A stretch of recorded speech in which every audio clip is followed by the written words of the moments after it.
invitar que abramos nuestras Biblias en el libro de Jueces, capítulo 7, y vamos a leer ahí los versículos del 16 al 25. Nuestro tema de esta mañana es la victoria de Gedeón. Y dice así la palabra de Dios, leída en el nombre del Padre, del Hijo y del Espíritu Santo. Y repartieron los 300 hombres en 3 escuadrones. Dio a todos ellos trompetas en sus manos y cántaros vacíos con teas ardiendo dentro de los cántaros. Y les dijo: miradme a mí y haced como hago yo. He aquí que cuando yo llegue al extremo del campamento, haréis vosotros como hago yo. Yo tocaré la trompeta y todos los que estarán conmigo, y vosotros tocaréis entonces las trompetas alrededor de todo el campamento y diréis: por Jehová y por Gedeón. Llegaron pues Gedeón y los 100 hombres que llevaba consigo al extremo del campamento al principio de la guardia de la medianoche, cuando acababan de renovar los centinelas, y tocaron las trompetas y quebraron los cántaros que llevaban en sus manos. Y los 3 escuadrones tocaron las trompetas y quebrando los cántaros tomaron en la mano izquierda las teas y en la derecha las trompetas con que tocaban, y gritaron: por la espada de Jehová y de Gedeón. Y se estuvieron firmes cada uno en su puesto en derredor del campamento. Entonces todo el ejército echó a correr dando gritos y huyendo, y los 300 tocaban las trompetas. Y Jehová puso la espada de cada uno contra su compañero en todo el campamento, y el ejército huyó hasta Bet-sita en dirección de Serera, y hasta la frontera de Abel Mehola en Tabat. Y juntándose los de Israel, de Neftalí, de Aser y de todo Manasés, siguieron a los madianitas.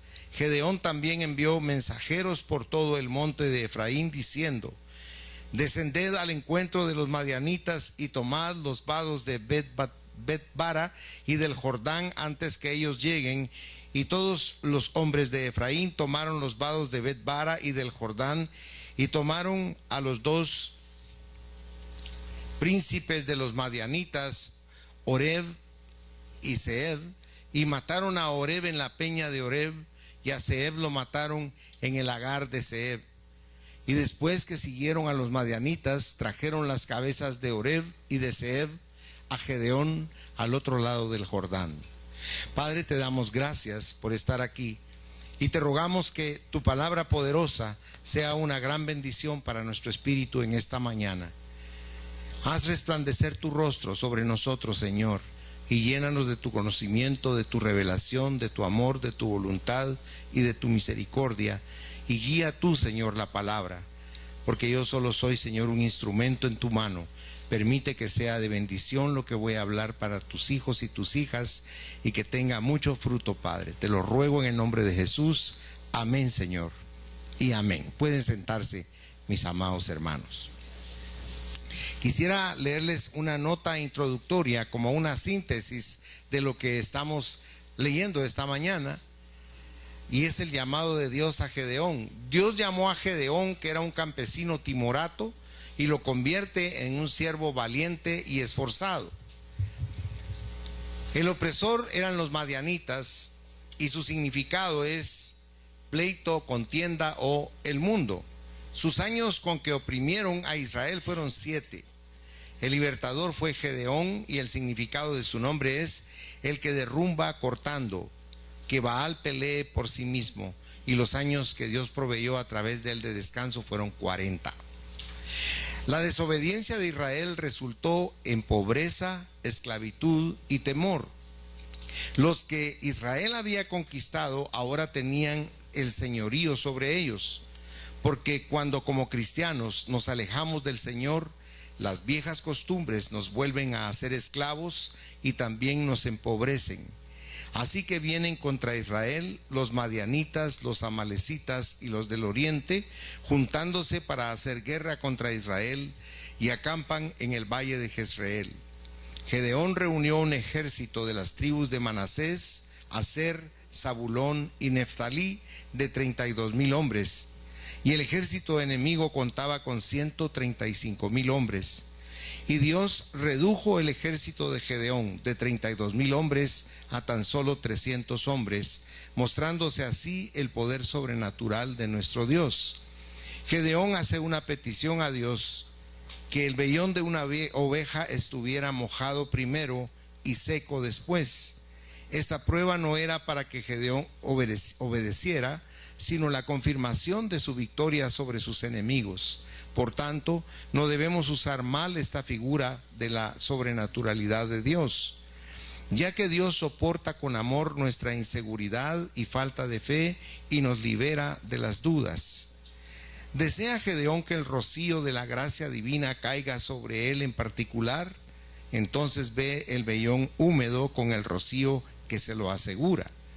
¿Desea que Dios provea de este rocío a todo Israel? Entonces todo el suelo está húmedo. Porque Dios nos habla en diferentes formas, y aquí le estaba hablando a él para asegurarle lo que él tenía que hacer. El propósito de este mensaje es que usted en su corazón pueda comprender que usted, con sus recursos y su poder personal, está limitadísimo. Pero cuando usted es un hijo o una hija de Dios, usted está ilimitadísimo, si me permite la expresión. Porque es Dios el que abre todas las puertas, el que da todos los recursos, el que da toda la bendición, toda la salud, toda la protección. Dios anhela que nosotros lleguemos a confiar en Él. Y el propósito aquí es que veamos la victoria de Gedeón. Y tenemos que empezar pensando en que las armas que Dios nos ha dado no son armas convencionales como las que usa con naturalidad la gente actualmente, los ejércitos, sino que las armas que Dios nos da son muy poderosas. Cuando usted ora, usted, si pudiera ver lo que fluye de usted en poder de Dios, se asombraría.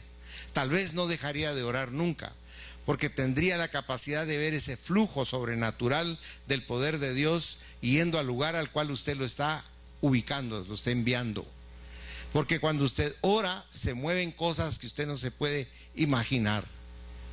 Se recuerda que Dios le habló a Salomón cuando construyó el templo y le dijo: si mi pueblo, dice, se humillare y orare. Pero su pueblo no ora. No nos gusta, ¿verdad, hermanos? Es difícil para nosotros orar. Entonces, como Gedeón, cada persona de nosotros ha sido llamada para ser transformado en poder de Dios. No hay nada que usted desee en su corazón que no pueda obtener a través de la oración a Dios. Dios hace cosas maravillosas. Hace un momento venía una hermana para la iglesia y la asaltaron, y ella aceleró su carro y se vino para la casa de Dios y no le pasó nada. Aquí está, y yo glorifico a Dios por su vida y glorifico a Dios por el amor que siente por ella, porque Dios no nos deja ni nos desampara jamás. Nosotros nos olvidamos de Él, pero Él no se olvida de nosotros ni de nuestros hijos. Dios tiene un amor que, como decía nuestro hermano Byron aquí, no logramos comprender ni podemos ver, pero es un amor que trasciende el pensamiento y la mente del ser humano. Entonces, el Señor aquí está tratando de enseñarnos cómo con su sobrenaturalidad Él toma lo poco que podamos tener y lo convierte en un poder también que es sobrenatural. La energía del hombre natural no se puede comparar con la energía del hombre espiritual, del que tiene a Cristo en su corazón. Porque cuando usted tiene a Cristo en su corazón, usted es poder de Dios en esta tierra. Y va a ver cómo es de interesante lo que nosotros vamos a ir viendo a través de este mensaje. Cuando Dios dice que usted es luz, usted no lo puede creer, porque usted la luz lo relaciona con esto o con la luz que hay afuera del sol. Pero la luz que Dios le ha dado a usted es el poder de la palabra morando en su interior, morando dentro de su corazón. El primer punto que vamos a ver es que hubo extraños preparativos. Si usted se recuerda en el verso 16, ¿qué fue lo que les dio Gedeón como ejército? Les dio lanzas, les dio aquellas cosas que tiraban piedras, catapultas. Fíjense que un ejército que le ofrecieran lo que Gedeón dio, no iría a la guerra. Porque lo que él le dio a su ejército fueron trompetas, vasijas de barro y teas ardiendo, ¿verdad?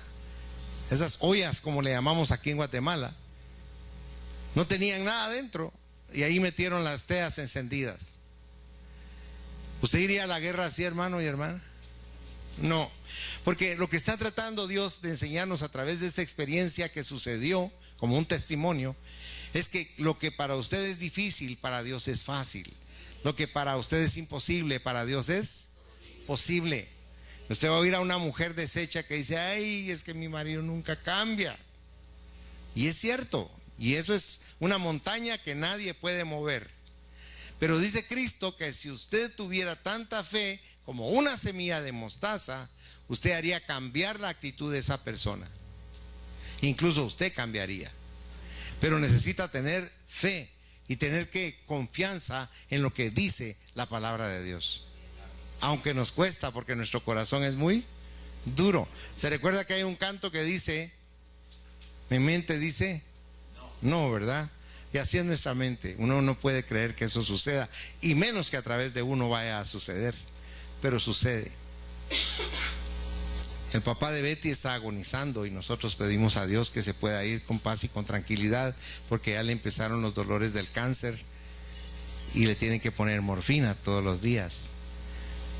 Pero sabe una cosa, él está lleno de paz porque él clamó por la palabra de Dios. La palabra de Dios a través de un siervo llegó a él, e increíblemente, a pesar de su crisis de vida y muerte que está ahorita, ha recibido la fortaleza de parte de la palabra. Dios ha llegado con su palabra y le ha dado a él la fortaleza que él nunca creyó que iba a obtener, porque de Dios vienen todas las dádivas y todos los dones perfectos, porque en él no hay cambio ni sombra de variación, dice la palabra. Entonces, los que tienen fe en Dios pueden permitirse emplear las cosas débiles para hacerse fuertes. Le voy a poner un ejemplo bíblico.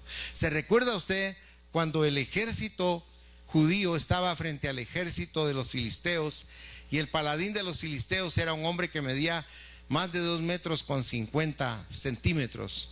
Era un hombre muy grande, un guerrero desde su juventud, y su armadura era muy pesada y muy fuerte. Era como quien dice un tanque. Ese hombre era impenetrable. La única parte vulnerable, podríamos decir, que hubiera habido en él era en el visor. Para poder ver tenía él un visor en su casco. Pero mírenlo conmigo, por favor. Váyase, está bondadoso, al primer libro de Samuel, capítulo 17, versículos del 40 al 45. Dice el verso 40: y tomó su cayado en su mano y escogió 5 piedras lisas del arroyo y las puso en el saco pastoril, en el zurrón que traía, y tomó su honda en su mano y se fue hacia el filisteo.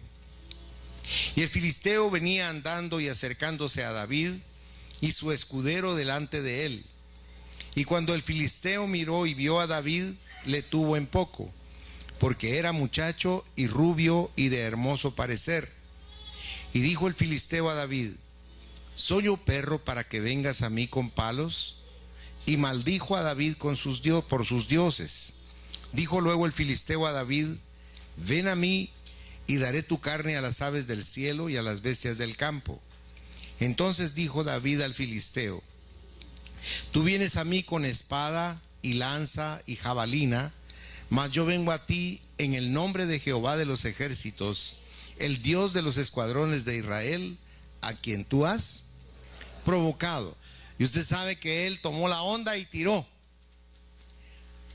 ¿Usted cree que David se puso a apuntar? Él fue claro. Él dijo: yo no vengo en mi nombre, yo vengo en el nombre de Dios. Y él tomó la honda y disparó con toda su fuerza la piedra. Pero la piedra, increíblemente, fue y se incrustó en la frente de este hombre, en el único lugar donde nadie podía haber llegado. Pero cuando el Espíritu Santo toma el proyectil que usted manda en oración, siempre dan el blanco. Y este hombre cayó al suelo, no muerto, sino desmayado. y él corrió hacia el gigante, le quitó su propia espada y con esa le cortó la cabeza. Cuando los filisteos vieron esto, se dieron cuenta que era algo sobrenatural, que no era el niño que estaba haciendo esta guerra, sino era Dios el que estaba detrás de él, y todo el ejército judío se envalentonó y persiguieron a sus enemigos. Dice el Señor en su palabra, cuando da las bendiciones: por un camino vendrá tu enemigo, pero por 7 va a huir de ti. Porque cuando usted está cubierto con la sangre del Cordero, cuando usted tiene fe en su corazón, Dios puede hacer las cosas que usted está imposibilitado de hacer. Dios tiene tanto amor por nosotros, nosotros no lo podemos comprender. Si usted va a la segunda carta a los Corintios, si es tan bondadoso, en el capítulo 4, versículos 6 y 7, usted va a ver que ahí dice: porque Dios, que mandó que de las tinieblas resplandeciese la luz, es el que resplandeció, ¿en dónde dice su Biblia? En nuestros corazones, para iluminación del conocimiento de la gloria de Dios en la faz de Jesucristo. Ahora, si usted nota el verso 7 dice: pero tenemos este tesoro en vasos de barro, para que la excelencia del poder sea de Dios y no de nosotros. ¿Qué llevaba este ejército? Una jarría, una olla. ¿Por qué no llevan al niño a la sala cuna? Hay un lugar especial para el niño, así lo pueden tener ahí tranquilito y contento. Entonces fíjense que llevaban ollas de barro y ahí metieron las teas ardiendo. ¿Qué tenía entonces dentro de sí la olla de barro? Tenía luz. Porque dice la palabra de Dios aquí en lo que usted está leyendo, que a través de Jesucristo usted recibe en su interior luz. Ahora, su cuerpo, análogamente, ¿a qué se parece? A la olla de barro. Por eso, si usted notó, en el verso 7 dice la palabra que ese tesoro de la luz, de la revelación del conocimiento de Dios, está dentro de nosotros, que somos, ¿qué dice ahí? Vasos de barro, ¿verdad? El Señor quiere que comprendamos que nosotros somos esas armas poderosas que Él tiene en la tierra. Usted y yo somos armas poderosas de Dios para combatir la oscuridad y la maldad espiritual que no permite que las personas puedan ver la luz de Dios y acercarse a Dios profundamente y puedan llenarse del conocimiento de Dios. Mire qué lindo es la palabra de Dios en nuestro corazón, la fuerza de Dios en nuestro interior. Ahora, si usted fuera conmigo a Romanos en el capítulo 10 y versículo 14, dice Romanos 10:14: ¿cómo pues invocarán a aquel en el cual no han creído? ¿Y cómo creerán en aquel de quien no han oído? ¿Y cómo oirán sin haber quien les predique? Por eso usted es como que fuera una trompeta. Porque cuando usted habla la palabra de Dios, es como que estuviera sonando esa trompeta y las personas estuvieran recibiendo ese conocimiento en su interior. Usted es un instrumento del poder de Dios cuando habla la palabra de Dios. Hay personas que no se van a agradar con ello ni les va a interesar, lo van a sentir aburrido o insulso, pero usted debe comprender que Dios dice que los pensamientos de Él no son como los nuestros. Y pone un ejemplo bien lindo, dice: así dice, como la lluvia cae del cielo y moja la tierra y la nutre y la hace producir, así dice también en mi palabra. Cuando la palabra de Dios viene a usted y entra por sus oídos, cumple ese mismo propósito. Porque dice Dios que la palabra que Él está enviando a usted esta mañana no va a volver hacia Él vacía, sino que va a cumplir el propósito por el cual Él la está depositando en su corazón. Dios no viene para que usted se entretenga aquí. Dios viene para hablarle algo que usted necesita saber en su espíritu. Pero recuérdese que Dios no le habla ni a su mente, ni le habla a su carne. Le habla a su espíritu. Y usted no puede creer que su espíritu esté independiente de lo que es la sabiduría y el conocimiento de Dios. Mas si usted va al libro de Efesios en el capítulo 4, acompáñeme si es tan bondadoso, está ahí cerca de Corintios. Efesios en el capítulo 4, le quiero mostrar algo interesante. Dice el versículo 23: y renovaos, ¿en qué dice su Biblia? en el espíritu de vuestra mente. O sea, esto es más profundo todavía. Nosotros tenemos una mente la cual contiene nuestra voluntad, nuestro intelecto, nuestros deseos, nuestro análisis de todas las cosas, porque tenemos esa inteligencia. También los animales tienen cuerpo y tienen alma, por eso son inteligentes. Pero nosotros estamos hechos a la imagen de Dios y tenemos un espíritu. Cuando usted permitió que Cristo entrara dentro de su corazón, su espíritu renació. Al volver a la vida, su espíritu tiene que nutrirse. ¿Y de qué se nutre? De la palabra de Dios. Y al crecer su espíritu a través de la fuerza y el poder del amor de la palabra de Dios, usted se va fortaleciendo y va madurando y va comprendiendo las cosas que antes no lograba comprender. Con todo el respeto que le merezco, se merece cada uno de ustedes, les quiero decir que nosotros no nos damos cuenta la ignorancia que campea dentro de nuestro ser. Dentro de nosotros hay una ignorancia tremenda, y no me refiero a la cuestión intelectual o a la cuestión académica. Me refiero a las cosas que Dios ha puesto en este mundo en el área espiritual y que nosotros no alcanzamos a ver. Note con qué diferencia nosotros vemos las cosas de Dios. Las oímos y decimos, está bonito. ¿Pero por qué? Porque tenemos velados nuestros ojos espirituales. Nuestra mente no ha sido renovada espiritualmente. Y Dios quiere que al renovarnos podamos comprender, entender y vivir de una manera distinta. Dios no simplemente quiere que usted se llene de conocimiento. Dios quiere que usted tome ese conocimiento y lo vuelva algo pragmático en su vida.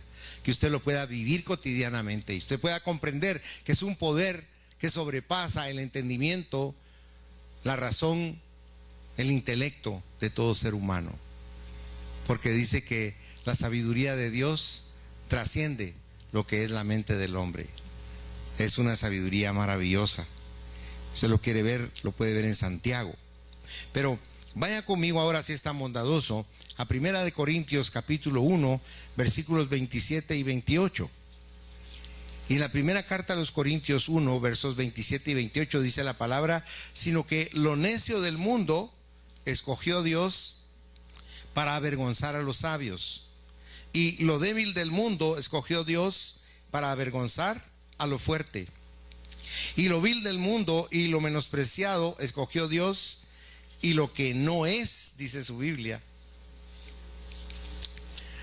dice para avergonzar a lo que, a lo que es. O sea, es increíble cómo Dios puede tomar a una persona que no sabe nada de las cosas espirituales, que no ha estudiado teología, incluso no ha leído la Biblia, pero cuando viene a Dios y Dios le da revelación en su espíritu, esa persona comienza a generar una de cambios en su interior formidables y un conocimiento superlativo de lo que es la vida y de lo que es el ser humano.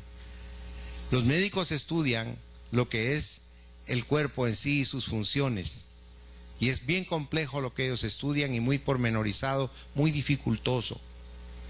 Pero créame que lo espiritual es más intrincado todavía. Pero dice Dios que Él nos da la sabiduría para que nosotros lo podamos comprender.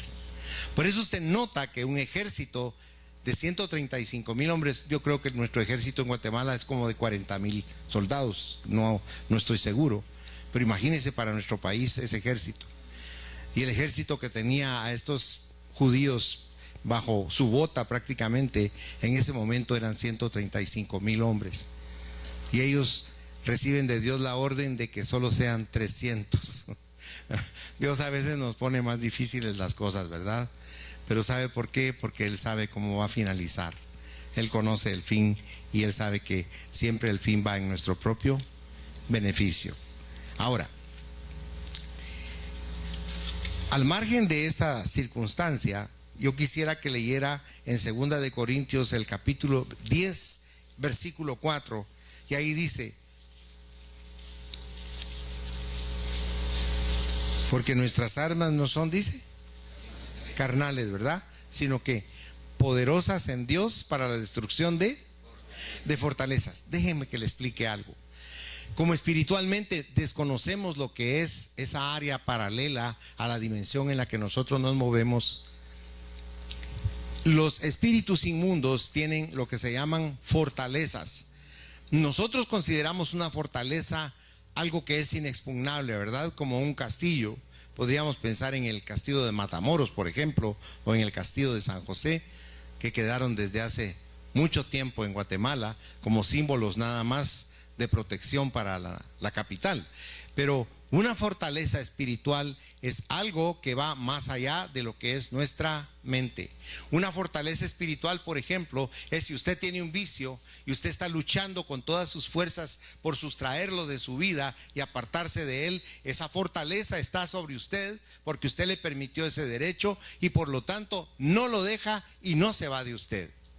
Jesucristo dijo: cuando alguien va a sacar espiritualmente una fuerza de estas de una persona, Jesucristo dijo: hay que atar bien primero al hombre fuerte, dijo, que está dentro de uno. Fíjese que para que usted le abra el corazón a Cristo, en lo primero que piensa es en su religión. Así, yo no voy a traicionar mi religión, y eso no es religión. Ese es un mandato de Dios. Dios lo ordenó para que nosotros naciéramos de nuevo. Nadie puede nacer de nuevo si no deja entrar a Cristo en su corazón. De tal manera que Cristo dice que atemos a ese hombre fuerte y que entonces, ya bien sujeto, le ordenemos que salga afuera en el nombre de Jesús y que abandone a esa persona para que esa persona pueda tener libertad. Pero no solo piense en los vicios. Hay algo que es más terrible: el orgullo o el temperamento. Nosotros los latinos, como somos de dulces, ¿verdad? Pero como somos de bravos también. Si usted, así soy yo, así era mi mamá, así era mi abuelita. Pero yo le voy a decir una cosa. Dice la Biblia que cuando usted permite que el Espíritu de Dios entre y fortalezca el espíritu suyo, usted se constituye en una nueva creación de Dios. Usted es una nueva criatura de Dios. Y dice: las cosas viejas, dice, pasaron. He aquí, todas son hechas nuevas. Eso usted lo puede ver en 2 de Corintios 5:17. Pero el verso 18 dice que el que hace esa fuerza dentro de usted es Dios a través del Espíritu Santo. Hoy es tan importante ver, nosotros estamos viendo este ejemplo como una analogía, la batalla sobrenatural que libró Gedeón con la ayuda de Dios, con la guianza de Dios. Pero usted tiene una lucha cotidianamente también, porque dentro de usted hay fuerzas que lo obligan a hacer lo que usted no quiere. Y eso no me lo estoy sacando de la manga. Si usted lee en Romanos en el capítulo 7, dice Pablo: lo bueno que yo debería de hacer, no lo hago. ¿Y qué es lo que hago? Lo malo que hay dentro de mí. O sea, él está reconociendo que nosotros somos incapaces de gobernar esa fuerza interior que nos obliga a equivocarnos en cada día de nuestra existencia. Pero en el capítulo 8 de Romanos dice Pablo que hay una ley. La ley es como la ley de gravedad, es inmutable. Y esa ley es la del Espíritu Santo, que cuando usted deja entrar al Espíritu Santo en su interior, lo que es imposible para usted, Dios lo concede por ese medio, por esa fuerza. Pero eso es un proceso de tiempo, porque acuérdense que somos nosotros incrédulos por naturaleza. No nos gusta creer en las cosas de Dios, las cuestionamos mucho. Hay un ejemplo formidable en lo que leímos, porque se recuerda que fue lo que dijo Gedeón. Les digo: hagan todo lo que yo haga. O sea, él no se puso desde lejos diciendo: aquí los voy a dirigir yo, sino él fue con ellos. Él se fue con un escuadrón y los otros 2 escuadrones quedaron alrededor del campamento enemigo. ¿Y él qué fue lo que hizo? Les dio el ejemplo de lo que tenían ellos que hacer.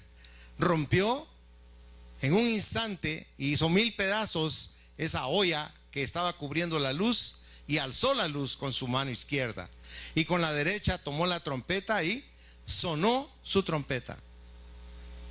Pero antes que esto ocurriera, él tenía duda en su corazón, porque así somos nosotros. Le pedimos a Dios, pero en nuestro interior, en nuestro fuero interno, estamos pensando: bueno, ojalá que me lo dé, no creo que me lo vaya a dar, porque así somos, dudamos, porque nuestra fe es flaca y somos incrédulos por naturaleza. Y así estaba Gedeón también. Entonces Dios le dijo: para que aprendas, quiero que vayas con tu compañero al campamento. Arrástrate y acércate al campamento y escucha, le dijo Dios. Y un hombre le estaba diciendo a otro, un soldado le estaba diciendo a otro: anoche tuve un sueño, le dijo, y estoy muy inquieto. ¿Y qué soñaste?, le dijo. Soñé, le dijo, que un inmenso pan de cebada, como que es una superdona, venía rodando y vino sobre el campamento y lo destruyó. Y el otro te comenzó a temblar y le dijo, eso no puede ser más que Gedeón, le dijo, y la espada de Jehová. Y cuando Gedeón oyó eso, dijo, amén. Y luego llegó con su pequeño ejército y destruyó aquel gran ejército. Yo no sé qué problemas tiene usted en su corazón que son para usted insolubles. Yo no sé qué está enfrentando usted en su vida personal. Lo que sí le puedo decir es que yo sé que Dios puede, si usted le cree a Dios, resolver el problema que usted está enfrentando y allanar el camino que usted no puede transitar, devolverle la salud o hacer un milagro sobrenatural. Nosotros debemos aprender a confiar en Dios, como este hombre logró al fin comprender que en Dios tenemos nosotros la respuesta absolutamente a todo. No hay nada que se pueda salir del contexto divino. Dios está en control de todas las cosas. Nosotros entonces, ¿qué tenemos que hacer? Si usted va a Hebreos en el capítulo 12, dice en el versículo 2, puestos los ojos en Jesús, dice, el autor y consumador de la fe. Si usted mantiene sus ojos puestos en Jesús, usted se va a asombrar de ver cómo su vida va a ser transformada. Porque eso es lo que Dios quiere que aprendamos, que al confiar en Él hallamos las respuestas a todas nuestras interrogantes. Es maravilloso comprender que al verle a Él vemos la respuesta, vemos la luz y vemos la paz que tanto necesita nuestro corazón. Acompáñenme a Filipenses capítulo 4, si es tan bondadoso. Filipenses nos exhorta a ser felices con lo que tenemos, pero yo le quiero enseñar otra cosa. Aquí en el capítulo 4, Filipenses capítulo 4, dice, en el versículo 4 dice, regocijaos en el Señor siempre. Otra vez os digo, regocijaos, como quien dice, alégrense, estén contentos. Vuestra gentileza sea conocida de todos los hombres, el Señor está cerca. Porque por nada estéis afanosos, sino sean conocidas vuestras peticiones delante de Dios en toda oración y ruego con acción de gracias. Y la paz de Dios, que sobrepasa todo entendimiento, guardará vuestros corazones y vuestros pensamientos en Cristo Jesús. Esa es la fuerza maravillosa que hace que todo pueda cambiar. Pero el tercer punto es un grito de guerra. ¿Usted se fijó cuál era el grito de guerra de ellos? Ellos tenían que gritar por la espada de Gedeón y la espada de Jehová, aunque en realidad es la espada de Jehová la que se está mencionando ahí. Ahora, perdón, ¿cuál es la espada de Jehová para usted? La palabra. Amén, la palabra de Dios. La palabra de Dios es un arma formidable en nuestras manos, para cualquier circunstancia, para cualquier lugar y en cualquier sitio. Usted puede usar esa arma porque es un arma formidable.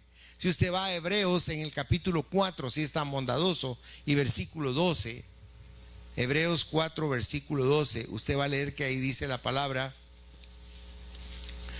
porque la palabra de Dios es viva, dice, y también es eficaz y más cortante que toda espada de dos filos, y penetra, note por favor, dice, y penetra hasta partir el alma y el espíritu. Lo que usted no logra hacer con todo su intelecto y su capacidad y conocimiento, que sería tratar de separar dentro de usted mismo lo que es su actitud anímica de su actitud espiritual, lo puede hacer la palabra de Dios cuando entra en usted.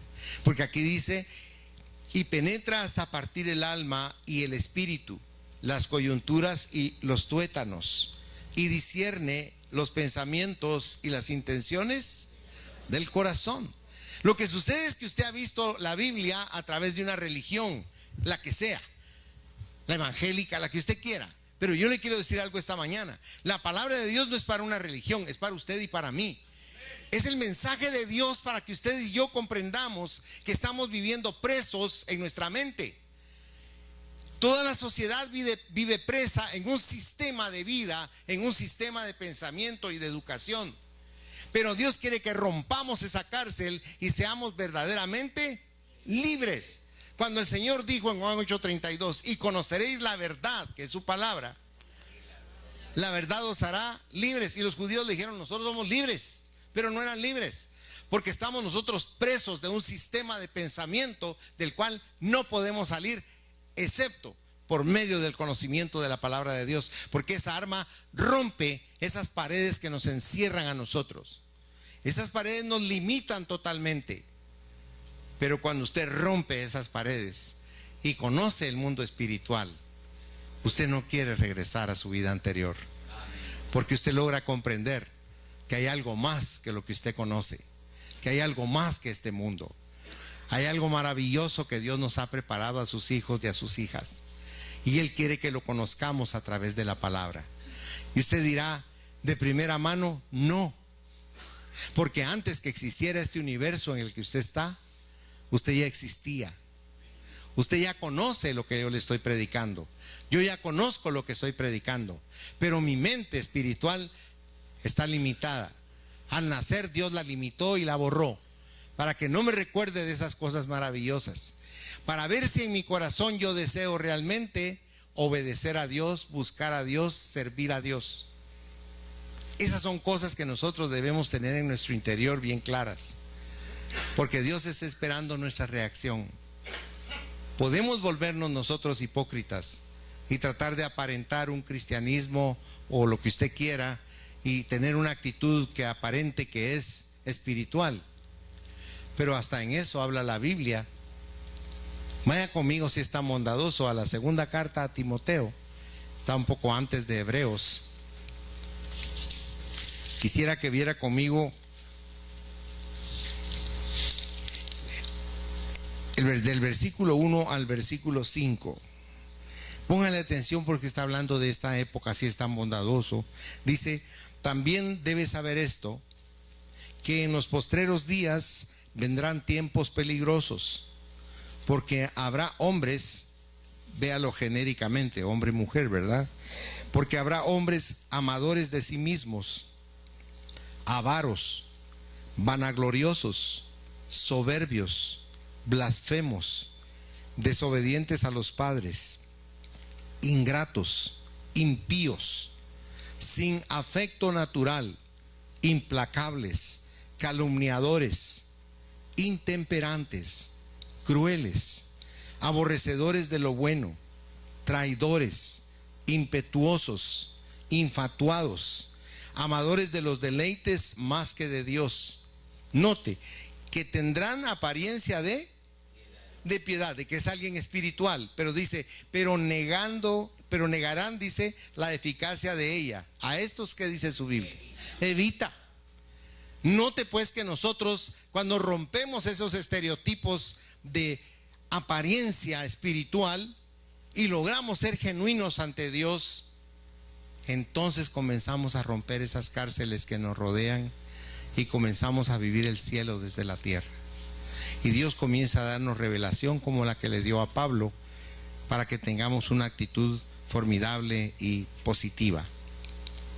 Entonces, cuando gritaron ellos por la espada de Gedeón, estaban diciendo, tienen que salir huyendo. Y ese gran ejército al que estaban atacando efectivamente salió huyendo. ¿Sabe qué dice la Biblia? Que cuando usted ora solito una guerra espiritual, 2000 demonios huyen de usted, cuando usted está orando con fe en el nombre de Cristo. Pero si usted se une a otra persona, dice que esas dos personas hacen huir a 10,000. ¿Cómo son las proporciones de Dios en sus matemáticas? No lo sé. Lo que sé es que es cierto eso, porque yo lo he experimentado. Yo he estado en lugares donde se manifiestan estas entidades que lo primero que hacen es, por ejemplo, sin que nadie esté a la par de uno, a una mano gigante que le agarre a uno su piernita y se la apriete duro. Ahora, ¿cómo reacciona uno ante una sobrenaturalidad de esas? Uno se pone tieso de una vez y siente una cosa horrible, y ahí prácticamente está uno vencido. Pero si uno ha sido preparado por el Espíritu Santo, no deja uno de inquietarse. Pero ¿saben una cosa? En cuanto uno dice, suéltame en el nombre de Jesús, sueltan inmediatamente. Apártate en el nombre de Jesús y se apartan. Usted no los puede ver, pero es un poder tan grande que se ejercita ¿con qué? Con su boca. La boca tiene poder. Se recuerda que Proverbios dice que el poder de la vida y de la muerte está en la boca. Por eso es que es tan importante que nosotros usemos bien nuestra boca para bendecir y no para maldecir. Y el cuarto punto que vamos a ver es la particular táctica militar, porque cada hombre aquí, como escogido de Dios, prácticamente tenía una trompeta, una tea y una olla, como le decía, una vasija de barro cubriéndola. Pero cada uno de ellos estaba realmente con la espada de Jehová, que era la palabra de Dios. Estaban confiando en lo que Dios había dicho. Yo le aseguro que si sucediera eso actualmente y que no fuera en esta posición espiritual, los ametrallarían y no quedaría de los 300, pero ni el recuerdo. Pero cuando está Dios de por medio, Él es el que utiliza esas circunstancias increíbles para hacer la obra que Él desea hacer. Ese grito que ellos dieron es como cuando usted grita por el evangelio, como cuando usted le habla a una persona de Dios. A veces en su mismo hogar usted le habla a sus padres de la palabra de Dios y los padres se enojan contra usted, porque lo primero que piensan es que usted está yéndose por otro lado, porque desconocen lo que es la palabra de Dios. Cuando un hijo suyo viniera a usted y le dijera: papá o mamá, qué lindo, estoy aprendiendo de la palabra de Dios, ¿cómo reacciona usted? Usted reacciona contento, usted reacciona feliz, porque dice: qué maravilloso, dice usted. Mi hijo está llenándose del conocimiento de la palabra de Dios. Realmente son cosas que la palabra de Dios nos tiene que revelar a nuestro corazón. De lo contrario, nosotros no lo consideramos. Cada batalla que usted tiene que librar a diario, la debe librar con la espada de Dios, con las armas que Dios le da. Las armas espirituales de Dios usted las puede usar. Y le voy a hacer una pregunta: ¿es que usted acaso se pone todos los días infaliblemente la armadura de Dios? Gloria a Dios por lo que lo hacen, porque son invulnerables espiritualmente. Dios quiere que usemos la armadura de Dios. Dios quiere que usemos la palabra como arma también espiritual, la sangre de Cristo como arma espiritual, el nombre de Jesucristo como arma espiritual. Son armas que Dios nos ha dejado para que nosotros no seamos vencidos por el enemigo. Y si no, piense cuando usted está en su casa contento y se sientan a la mesa y de una forma increíble comienza a haber un pleito, una discusión o una divergencia. ¿De dónde viene eso? Es algo espiritual. Y eso viene para destruir nuestros hogares, para destruir nuestras relaciones, para romper la poca fe que tenemos. Por eso es tan importante que usted no se olvide cada mañana que es un soldado de Dios y que usted tiene que estar armado con esas armas espirituales, que no son carnales, pero sí son poderosas en Dios para destruir toda esa maldad que se cierne a diario sobre nosotros. La victoria fue completa. Y para concluir, le doy 4 puntos que son importantes para usted y para mí en nuestra batalla diaria. El primer punto que vemos es que estaban unidos. Pero no solo estaban unidos, sino estaban también unánimes. Estar unánime quiere decir tener una misma voluntad y un mismo pensamiento. Eso es estar unánime, porque estar unido conocemos el concepto. Pero no solo estaban unidos, sino estaban unánimes. Ahí todo el mundo estaba en un mismo sentir. Por eso funcionó. Por eso Dios escogió a esos 300. No vayan a creer que esos 300 al azar fueron escogidos. No, Dios le dijo a Gedeón que bebieran agua. Y estos hombres bebieron agua como la beben los perros, lamiendo el agua. Y esos fueron solo 300 de los 32,000, solo 300 hicieron eso. Pero Dios los apartó porque era gente de batalla, eran guerreros de Dios, que iban a tener fe e iban a estar realmente unidos. Vayan su Biblia, si es tan bondadoso, a segundo libro de Crónicas, capítulo 5, versículo 13, si es tan amable. Dice la palabra: cuando sonaban pues las trompetas y cantaban todos, ¿a qué dice su Biblia? A una, para alabar y dar gracias a Dios. y a medida que alzaban la voz con trompetas y címbalos y otros instrumentos de música y alababan a Jehová diciendo: porque Él es bueno, porque su misericordia es para siempre, entonces la casa se llenó de una nube, la casa de Jehová.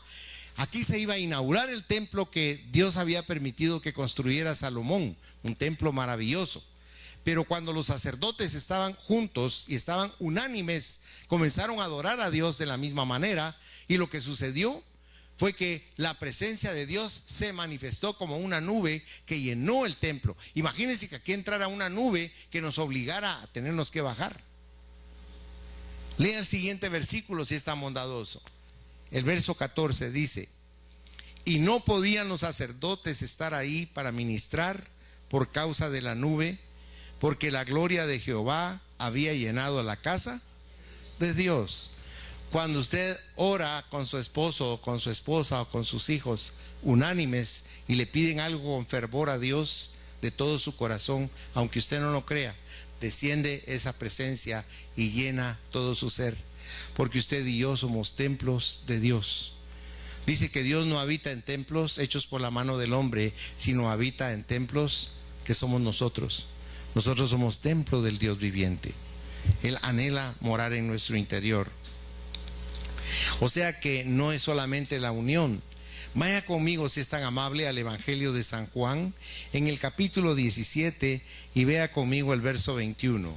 Dice, hablando Jesucristo con el Padre, dice: para que todos sean uno, como tú, oh Padre, en mí y yo en ti, que también ellos sean uno en nosotros, para que el mundo crea que tú me enviaste. Pero ¿cómo estamos en el mundo? Divididos, ¿verdad? Estamos divididos por fronteras, por pensamientos, por filosofías y por religiones. Por eso el Señor quiere que nos unamos. ¿Sabe una cosa? El anticristo va a unir a todo el mundo. Increíble, es una paradoja. Ahora, el segundo punto es que fueron también obedientes, obedecieron. Siguieron el ejemplo de Gedeón. Cuando dice, hagan lo que yo hago, dijo Gedeón, ellos comenzaron a hacer lo mismo. Cristo nos dice a nosotros, hagan lo que yo hago, ¿y será que lo hacemos, hermanos? No, no nos gusta, somos desobedientes. Vaya a Mateo capítulo 7, verso 21, si es tan amable. Mateo 7, versículo 21, y dice ahí: no todo el que me dice, Señor, Señor, entrará en el reino de los cielos, sino el que hace la voluntad de mi Padre que está en los cielos. Ahora sí está bondadoso, vaya conmigo al Salmo 81. Salmo 81, versículos 13 y 14. Mire cómo se está lamentando el Señor por boca aquí del salmista. Dice: oh, si me hubiera oído mi pueblo, si en mis caminos hubiera andado Israel, en un momento habría yo derribado a sus enemigos y vuelto mi mano contra su adversario. Pero ellos desobedecieron. Y nosotros así somos también, somos desobedientes. Es increíble cómo el ser humano se empeña de esa forma de actuar. Somos fieles también, porque ellos fueron fieles con Dios y fueron fieles con Gedeón. Dice, estuvieron firmes en el lugar donde se les había puesto. Ninguno de ellos corrió o huyó, porque solo los que verdaderamente confían pueden estar firmes. En el segundo libro de Crónicas, capítulo 20 y versículo 17. Segundo libro de Crónicas, capítulo 20 y verso 17 dice: no habrá para qué peleéis vosotros en este caso. Paraos, estad quietos y ved la salvación de Jehová con vosotros, oh Judá y Jerusalén. No temáis ni desmayéis. Salid mañana contra ellos, porque Jehová estará con vosotros. Y el rey Josías salió con todo su ejército, y cuando el ejército se estaba preparando, el Señor habló al corazón del rey, y el rey dijo: quietos, nadie haga nada, solo vamos a observar. Y ante sus ojos vio como el ejército enemigo se asesinaban, se mataban entre sí. A nosotros nos cuesta creer esas cosas, hermanos, porque somos demasiado objetivos, demasiado racionales. Pero si usted dejara entrar un poco de fe en su corazón, vería la gloria de Dios como estos hombres la alcanzaron a ver, y seríamos fieles con el Señor de todo nuestro ser. Y por último, el cuarto punto es que fueron triunfantes. Y aquí vemos nosotros 4 llamadas que se las voy a leer rápidamente. La primera llamada está en Zacarías capítulo 4, versículo 6. Y dice así: entonces respondió y me habló diciendo: esta es palabra de Jehová a Zorobabel, que dice: no con ejército ni con fuerza, sino con mi espíritu, ha dicho Jehová de los ejércitos. Si usted va conmigo ahora a San Lucas 22, dice en el versículo 35, Lucas capítulo 22, verso 35: y a ellos dijo: cuando os envié sin bolsa, sin alforja y sin calzado, ¿os faltó algo? Ellos dijeron: nada, porque Dios cumple lo que nos dice. Y en 2 de Corintios, en el capítulo 9 y versículo 8 dice, para que usted atesore estos recursos que Dios nos da con su palabra, dice: y poderoso es Dios para hacer que abunde en vosotros toda gracia, a fin de que teniendo siempre en todas las cosas todo lo suficiente, abundéis para toda buena obra. Y concluyo con Jueces capítulo 8 y versículo 22. Y los israelitas dijeron a Gedeón: sé nuestro Señor tú y tu hijo y tu nieto, pues que nos has librado de mano de Madián. O sea, después de la victoria le querían dar la honra, la gloria y el agradecimiento ¿a quién? A Gedeón. ¿Y eso es justo, hermanos? No. Cuando usted logra una victoria, cuando usted recibe un beneficio del amor de Dios, usted tiene que ser agradecido y darle a Él la honra y darle a Él la gloria, porque Él es digno de ello. Pero si usted ve el siguiente versículo, Gedeón les dijo: no, ni yo, ni mis hijos, ni mis nietos se van a sentar en el trono, porque la victoria no fue mía, sino fue de Jehová. De Él es la victoria. Él es el poderoso. Alabado sea su nombre. Glorificamos el nombre de Dios. Cierre sus ojos, por favor. En conclusión, no solo debemos tener fe en Dios, sino estar seguros que Jesucristo peleará por nosotros todas nuestras batallas, para hacernos más que vencedores en esta vida, si confiamos verdaderamente en Él como nuestro Salvador y Señor.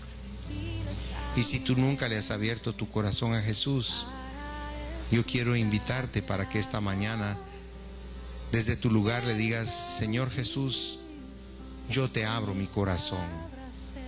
Yo necesito que tú entres en mí y me ayudes a ganar la batalla en contra de mí mismo, en contra de mi ego, en contra de mi yo. Ayúdame, Señor, a comprender que yo tengo que estar en unidad contigo. Solo tú puedes cambiarme, solo tú me puedes transformar, solo tú puedes llenar el inmenso vacío existencial que tengo, solo tú puedes darle provisión a mi existencia. Yo te recibo como mi Dios, como mi Salvador personal. Sigan orando, mis hermanos. Si alguien hizo esta oración por primera vez en su vida, levante su mano. Yo quiero orar por usted. Yo quiero bendecirle en esta mañana. Señor Dios omnipotente, Cordero de Dios que quitas todo el pecado del mundo, yo te doy gracias por la vida de cada uno de los presentes. Tú sabes la necesidad ingente que hay en cada corazón en esta mañana. Yo te ruego que a través de la palabra oída, el poder tuyo se magnifique en sus acciones, en las revelaciones, en la respuesta que tú les vas a dar para la resolución de todos los problemas que puedan estar afectándolos, Señor. De toda esa gama de circunstancias que nos atemorizan, que nos hace tener en nuestro corazón inseguridad, afán, ansiedad, miedo. Por favor, revélate a cada persona en este lugar y muéstrales cuán grande es tu cuidado y tu amor por cada uno de ellos, para que ellos reciban esa fuerza, esa unción, esa revelación tuya, Señor. Yo te agradezco por el privilegio que me das de compartir tu palabra con ellos, y te ruego que en esta mañana la bendición del Padre, del Hijo y del Espíritu Santo sea derramada, Señor, sobre sus espíritus sobre sus almas y sus cuerpos, y que al salir de aquí reciban una respuesta maravillosa de lo que es la potencia de tu presencia en nuestro corazón. Los bendigo, Señor, con amor en el nombre de Jesús. Amén, Señor, y amén. Que el Señor les bendiga ricamente, mis hermanos.